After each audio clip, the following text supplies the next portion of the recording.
बच्चों आज स्टार्ट करेंगे new chapter that is chapter 5 in biology the fundamental unit of life. Chapter का नाम सुनते ही आपके माइंड में आना चाहिए what is the meaning of fundamental unit of life. Fundamental unit of life is basically cell. ठीक है, बिकॉज जो बेसिक यूनिट है लाइफ का वो क्या होता है, सेल होता है। सेल ही है जिसके वजह से एक कंप्लीट लिविंग ऑर्गेनिज्म फॉर्म होता है, चाहे वो यूनिसेलुलर ऑर्गेनिज्म हो या multi cellular organism. Clear? Cell is structural and functional unit of life. इस स्टेटमेंट का मीनिंग क्या है?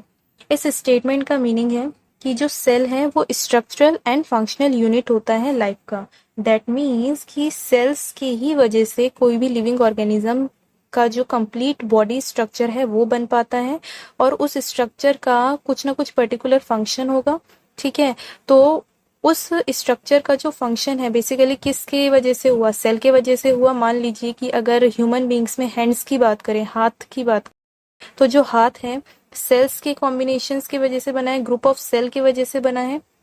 ठीक है, तो जो बेसिक यूनिट सेल है अगर उसी को हटा दिया जाए तो क्या जो स्ट्रक्चर है दैट मीन्स हैंड, क्या वो फॉर्म हो पाएगा? Obviously not. और अगर वो स्ट्रक्चर फॉर्म नहीं हो पाएगा तो जो हैंड है क्या वो अपना फंक्शन कर पाएगा? बिल्कुल नहीं। तो ये मेन रीजन है जिसके वजह से हम सेल को structural and functional unit of life कहते हैं। ठीक है, जैसे कि इस एग्जाम्पल में देखिए कि ये कि जो एक एक ईंट मिलके एक कंप्लीट बिल्डिंग को फॉर्म करता है। ठीक है, similarly in living organisms cells क्या करते हैं, सेल्स के वजह से लिविंग ऑर्गेनिज्म फॉर्म होते हैं। ठीक है, ग्रुप ऑफ सेल्स के वजह से टिश्यूज फॉर्म होते हैं, टिश्यूज के वजह से ऑर्गन्स फॉर्म होते हैं, ऑर्गन्स से organ system, and then complete living organism. It's not compulsory कि ग्रुप ऑफ सेल्स से ही लिविंग ऑर्गेनिज्म बनेगा। ऐसे भी ऑर्गेनिजम्स हैं जो कि कुछ ऐसे भी ऑर्गेनिज्म हैं जो कि सिर्फ एक सेल से ही बनते हैं। ठीक है, चाहे ह्यूमन बींग्स हो या एनिमल्स हो।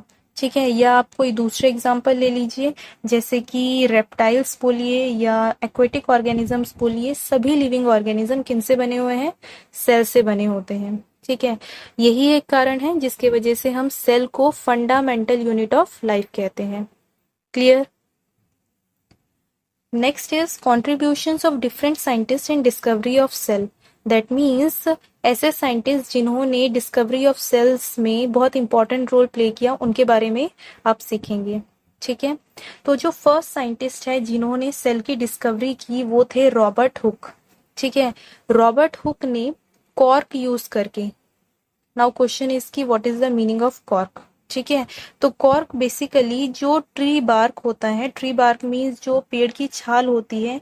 लुक हियर, जो यहाँ पे दिखाया गया है कि जो पेड़ की जो छाल है, ठीक है, इसी को हम बार्क कहते हैं या कॉर्क कहते हैं। ठीक है, तो रॉबर्ट हुक ने इसको यूज करके with the help of primitive microscope, primitive microscope means ऐसा माइक्रोस्कोप जो कि एडवांस नहीं होता है। ठीक है, जो कि पुराने टाइम में जो माइक्रोस्कोप यूज होता था उसी को हम यहाँ पे कह रहे हैं प्रिमिटिव माइक्रोस्कोप। ठीक है, जिसमें कि एडवांस फीचर्स नहीं थे, लेकिन इसी माइक्रोस्कोप को यूज करके रॉबर्ट हुक ने सेल्स की डिस्कवरी की। यहाँ पे इंपॉर्टेंट बात यह है, आपको याद रखना होगा कि रॉबर्ट हुक ने सेल की डिस्कवरी कॉर्क स्लाइस से किया। ठीक है, with the help of primitive microscope. और जब उन्होंने कॉर्क स्लाइस को माइक्रोस्कोप में रखा तो उन्हें कुछ हनीकॉम लाइक स्ट्रक्चर दिखे। ठीक है, honeycomb like structure that means मधुमक्खी का जो छत्ता होता है वैसा स्ट्रक्चर दिखा। ठीक है, बहुत सारे बॉक्स लाइक स्ट्रक्चर्स दिखे, तो उन्होंने हर एक बॉक्स को सेल नाम दे दिया। ठीक है, यहीं से डिस्कवरी शुरू हो गई सेल की। लेकिन वेरी इंपॉर्टेंट पॉइंट कि रॉबर्ट हुक ने जो सेल की डिस्कवरी की थी वो डेड सेल थे। ठीक है, क्योंकि जो बार्क होता है ट्री का वो डेड सेल्स होते हैं। ठीक है, जिनका काम होता है पेड़ को प्रोटेक्शन प्रोवाइड करना। तो रॉबर्ट हुक ने डेड सेल की डिस्कवरी की। Clear? Second is Anton van Leeuwenhoek. Anton van Leeuwenhoek ने डिस्कवरी की लिविंग सेल की। एंटोन वैन ल्यूवेनहॉइक ने डिस्कवरी की लिविंग सेल की। जो फ्री लिविंग सेल उन्होंने डिस्कवर किया बेसिकली पॉन्ड वाटर को यूज करके किया था। ठीक है, उन्होंने पॉन्ड वाटर को लिया और एडवांस्ड माइक्रोस्कोप पे रॉबर्ट हुक के कंपैरिजन में जो एंटोन वैन ल्यूवेनहॉइक थे उनके पास एडवांस्ड माइक्रोस्कोप था। उन्होंने पॉन्ड वाटर को लिया और ऑब्जर्व किया उसे माइक्रोस्कोप में, तो उन्होंने देखा कि उसमें कुछ लिविंग ऑर्गेनिज्म मूव कर रहे थे और वहीं से लिविंग सेल की डिस्कवरी स्टार्ट हुई। ठीक है, दैट मीन्स लिविंग सेल की first discovery Anton van Leeuwenhoek ने की थी। Clear? Next is cell theory. जो सेल थ्योरी है बेसिकली दो साइंटिस्ट ने दी। First is Theodor Schwann and second one is Matthias Schleiden. जो थियोडोर स्क्वान थे इन्होंने बेसिकली थियोडोर स्क्वान जूलॉजिस्ट थे जिन्होंने एनिमल से रिलेटेड पढ़ाई की थी। वहीं जो मार्टियाज स्क्लाइडन थे ये बॉटनिस्ट थे जिन्होंने प्लांट से रिलेटेड पढ़ाई की थी। ठीक है, तो थियोडोर स्क्वान ने बताया अपनी स्टडी से कि जितने भी एनिमल्स होते हैं वो सेल से बने होते हैं, और मार्टियाज स्क्लाइडन ने बताया कि जितने भी प्लांट्स हैं वो सेल से बने होते हैं। दोनों की थ्योरीज को कंबाइन किया गया और सिंगल थ्योरी बनाई गई, दैट इज सेल थ्योरी, जिसमें बताया गया कि जितने भी लिविंग ऑर्गेनिज्म हैं स्पेशली प्लांट्स एंड एनिमल्स और जितने भी अलग टाइप के लिविंग ऑर्गेनिज्म हैं सभी लिविंग ऑर्गेनिजम्स सेल से बने होते हैं। ठीक है, प्लस इन्होंने ये भी बताया कि जो बेसिक यूनिट ऑफ लाइफ है वो सेल है। ठीक है, नेक्स्ट साइंटिस्ट जो हैं दैट इज रुडोल्फ वर्चाउ। रुडोल्फ वर्चाउ ने मॉडिफिकेशन किया सेल थ्योरी में।